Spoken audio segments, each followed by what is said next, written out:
زه د هغوی حکمرانانو ته چیلنج ورکوم، چیلنج ستاسې د دغه درنې جلسې په توسط چیلنج ورکوم. په دې کې واړه مشران هم پوهوم چې تاسې که د نر زامن یاست، د پاکستان هغه سیمې چې هغوی په توګه ګټل شوي دي د شریعت دروی د امام ابو حنیفه رحمه الله د مسلک دروی هغه خراجه مځکې دي.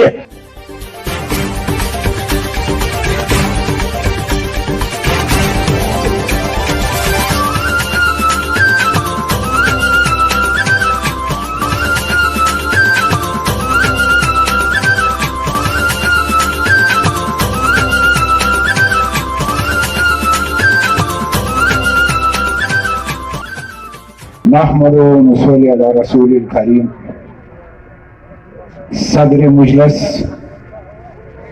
واجب الاحترام علماء اکرام، طلباء نظام، لجنة علماء اسلام ضلع مسخیل، غیور عوامو، د نن دا اجتماع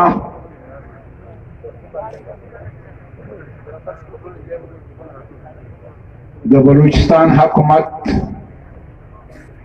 د آئینی ناکامیانو د خپل فرض منصبي سره کوتاهیانو او د مجرمانه غفلت پر ضد باندې په بلوچستان بر کې ضلعي هډکوارټر اعلان شوی ده. د نن پړاو د ضلع مسخیل هډ کوارټر مسخیل کې ده.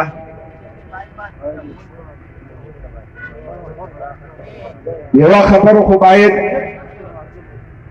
د هر مؤمن په دا سر خلاص وي چې د آدم علیه السلام سره چې څنګه باری تعالی ودته ژوند ورکړ او خلافت ور عطا کړي، پر مقام عبدیت باندې فائز کړي او فرشتو ته د سجدې حکم وشو. شیطان انکار وکړي. دا جګړه د آدم علیه السلام سره ګرځېدمه روانه ده. دا جګړه زموږ د اساس او د بنیاد پر ضد روانه ده. د انسانیت مخکې د مځکې خلافت دا د جنو سره و، خو چې کله دا خلافت د جنو واخیستل شو انسان ته منتقل شو، د شیطان و باری تعالی ته وینا دا وه چې زه د اوره پیدا، آدم د خاورې پیدا، زه به د اور مخلوق د خاورې مخلوق ته سجده څنګه کوم؟ یعنې دا زموږ د وجود، زموږ د جنس ضد معامله ده. د آدم علیه السلام سره شروع ده تا قیام قیامت به د حق او باطل معرکه جاری. دا جنگ دا مشکل د دې خاتمه امکان نه لري. یو شی زموږ په نظر مهم دی چې د مځکې پر سر هغه انسانان چې د هغوی وینا د ډاروین تیوري ده چې انسان د بیزو سره ترقی یافته شکل انسان ته منتقل شو، او زموږ وینا دا ده چې د انسان سر، د انسان بنیاد، د دې شروع، د دې اساس د نبوت څخه شروع. دا ټکر د شیطانی افکارو او د الهي هدایاتو درمیان جاری دي. د بد مرغه دغه فکر چې د انسانیت شروع د جرثومي کوي یا د انسانیت شروع د بیزو کوي یا انسان د بیزو ترقي یافته شکل بولي، دا د انسان توهین دی، د انسان عزت، د انسان عظمت، د انسان وقار، د انسان احترام په دوه شیانو کې محفوظ دی، ابدیت او خلافت. د هغه دپاره اساس او بنیاد توحید او رسالت. باری تعالی یو دی، پیغمبر علیه الصلاة والسلام دا آخري نبی دی. پر دغه دوه اساسه باندې به انسان خپل عظمت، خپل وقار، خپل احترام ترلاسه کوي. ورنه د ډاروین په فلسفه انسان بیزوګۍ جوړیږي. لیکن اسلام دا خبره کوي چې د اسلام د احکاماتو څخه شاسي نو اولئک کالانعام بل هم افضل. دا بیا د بیزوګیانو د خنجران لم بدتر دی. د انسان احترام، د انسان وقار دا په الهي هدایاتو کې دی. دوه شیان، توحید او رسالت، او د هغه په اساس او بنیاد ابدیت او خلافت. دغه تصور که انسان خپل کړي د دا حیثیت به ډېر لوړ شي. د یو مثال بیانوي چې د سړي ډېر قیمتي اوښ ورک، در حد بالا قیمتي اوښ یې ورک، ډېر پسې ستړی شي، ډېر پسې زارترکه شو، ډېره دنیا یې پسې وکته، اوښ یې نکړي پیدا. د ستړیا پس د مایوسۍ بعد قسم وخوړي کوم دا اوښ پیدا کړي په یوه روپۍ به په بازار کې خرڅوم. اوس د هغه زمانې په حساب د 100 روپۍ وي، خو دا قسم وخوړي کوم پیدا کړي په یوه روپۍ به خرڅوم. د خدای شان دی اوښ پیدا شو. اوس پریشان اوسو چې د 100 روپۍ قیمتي اوښ دي، زارترکۍ سوی یم، ستړی سوی یم، پریشانه سوی هم یم، قیمتي اوښ دی، پر فی به څنګه وکړو؟ مولوي صاحب لره چې مولوي صاحب قیمتي اوښ دی، خبره مې تر خوله وتلې ده، اوس لار را خلاصه کړه. مولوي صاحب دا خو اسانه مسله ده، د پښې راواخله د اوښ په غاړه یې وځړوه، پښې راواخله د اوښ په غاړه یې وځړوه، ناره کړه چې اوښ به یې ورکړي، پښې په ننې وي، پښې نن هم په دې نن مارکېټ کې هم په ننې روپۍ ناست. لیکن چې کله د قیمتي شوه غاړه ته ولوېده د قیمتي پیدا کړه. د انسان عزت او وقار او احترام په دغه څلورو خبرو باندې منحصر دی: توحید، رسالت، ابدیت، خلافت. که په څلورو کې یو درمیان ضرورت دی، د انسان د ډاروین د تیوري پر بنیاد انسان بیزوګۍ دی. لیکن د شریعت د رویه اولئک کالانعام بل هم افضل، دا د حیوانیت هم بدتر شی. دا معرکه شروع ده. دا معرکه په مختلفو شکلو کې شروع ده. د سیاست په ډګر کې هم، د معیشت په ډګر کې هم، د پارلیمنت او د حکومت په ډګر کې هم، په علمي دنیا کې هم. جمعیت علما اسلام د دغه فکر او د نظریې مقابله پر هر ډګر کړې ده. داسې ډګر نشته چې جمعیت علما اسلام دي د باطل مقابله او خپله شرعي فریضه ادا کړې نه وي. پر هر ډګر باندې جمعیت علما اسلام خپله فریضه سرانجام کړې. سرېدس تاسو حاج محمد نواز خان مجلس وکړي. بلوچستان حکومت چې د 2008 حکومت جوړېدی، د هغه څه مخکې مولوي عبدالواسع صاحب پینډي منسټر و، اوورډرافټ ته تللی و، 20 ارب روپۍ دی قرضدار و د وفاق. دا نقطه په ذهن کې کښېږدي، دا پوینټ په ذهن کې کښېږدي. مولوي عبدالواسع صاحب د پینډي منسټر دی د 2008 مخکې. لیکن بلوچستان د وفاق 100 ارب روپۍ قرضدار دی. یعنې چې څونه د وفاق راغلي وي هغه مولوي وایسي صاحب ګردې لګولي وي، پیسې خلاصې شوې، اوورډرافټ ته ولاړه 100 ارب روپیه ځان د اسلام آباد قرضداره کوي، خو د بلوچستان یو روپۍ و اسلام آباد ته نه کاوه.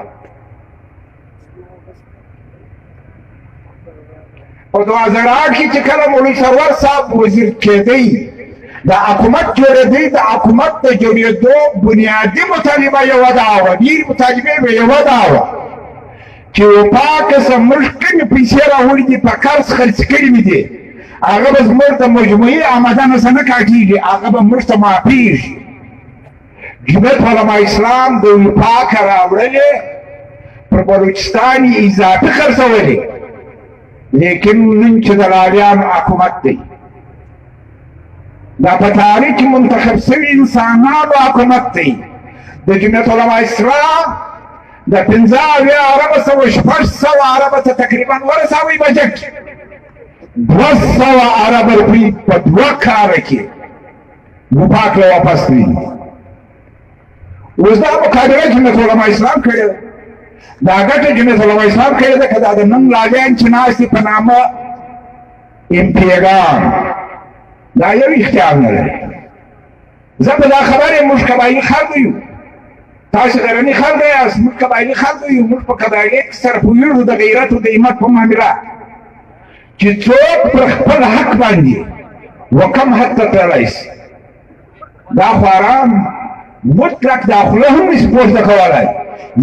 یو کس د دغه حکومت چې عیسی دی، زه تاسو ته چلنج درکوم چې یو سړی دې دا ثابته کړي، یو سړی دې دا ثابته کړي چې دوی پر NFC ایوارډ باندې مطالبه وکړه.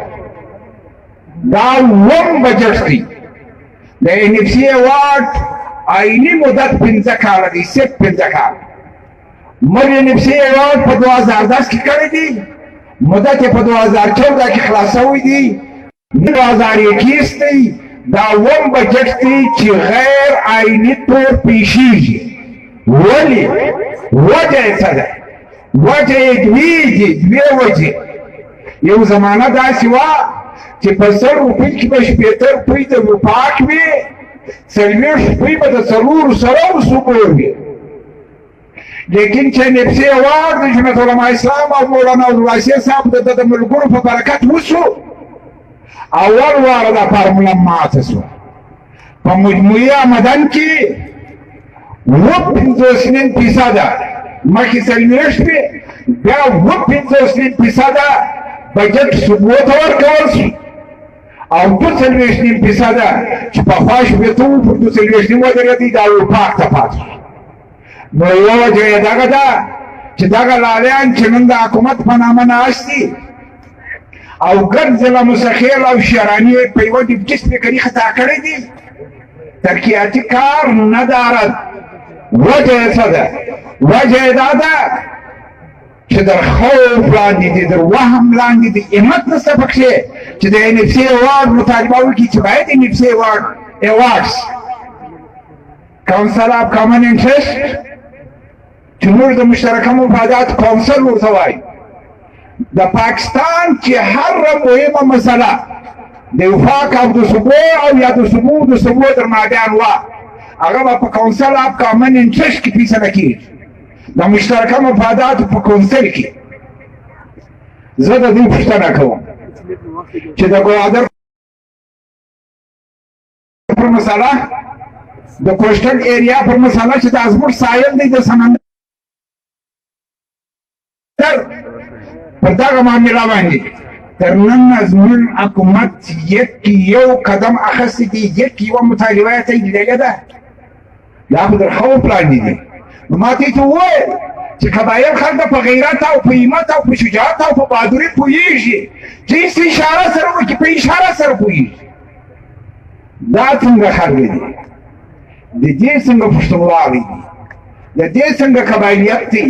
د دې څنګه شجاعت او بهادري ده؟ چې د یو چا زموږ پر نسل باندې حمله ده، زموږ پر نسل باندې حمله ده، زموږ پر قوم باندې حمله ده، زموږ پر روایات او زموږ پر اقدار باندې حمله ده، او زموږ د عقایدو باندې ده. د کور باچهي دا د نر د پتې کې د دنیا یو قوت مداخلت نشي کولی، او د دنیا یو پارلمنت دا حق نه لري چې د قرآن په ضد، د قرآن په مقابل دوی خپل یو نظام وضع کړي. ځکه موږ دا مطالبه کوو چې ستا دا نظام کباړه دی.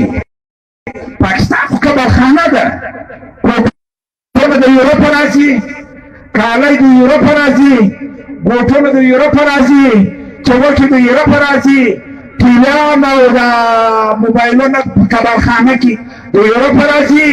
نن پاکستان د نظام د اعظم کباړخانه کوي، د یورپ نظام په پاکستان کې نافذول غواړي. دا د پاکستان نه، دا د مشرکیت هم خلاف دی، دا د اسلام هم خلاف دی، دا زموږ د قبایلي قومي علاقایي اقدارو هم خلاف دی، روایات هم خلاف دی. دا موږ نه منو. او جمعیت علماء اسلام په مخکې ورته ولاړ. آخري خبره، جمعیت علماء اسلام لکه ما چې وویل پر هر ډګر د مسلمانانو د انسانانو د حفاظت ذمہواری پر غاړه اړولې. مساجد، مدارس، خانقاه، مزارات دا متروکه وقف املاک دل کې واچول. د کلي ملا د کلي په خوښه، د کلي پاریزه پر خپل آئیني او شرعي منصب په لحاظ نشي ادا کولی، دا به د ریاست ملکیت ګرځي. یوه مسله په دې باندې عام خلک شاید نه پوهېږي، علما کرام په دې پوهېږي. زه د دوی نن یوه مطالبه کوم. په شریعت کې د مځکې دوه حیثیته دي، د مسجد نه، د مدرسې نه. مطلق د زرعي مځکې یا مطلق د ریاست د مځکې په شریعت کې دوه حیثیته دي. یو حیثیت دی عشري، یو حیثیت دی خراجي. زه د زموږ حکمرانانو ته چیلنج ورکوم، چیلنج، ستاسې د دغه درنې جلسې په توسط چیلنج ورکوم.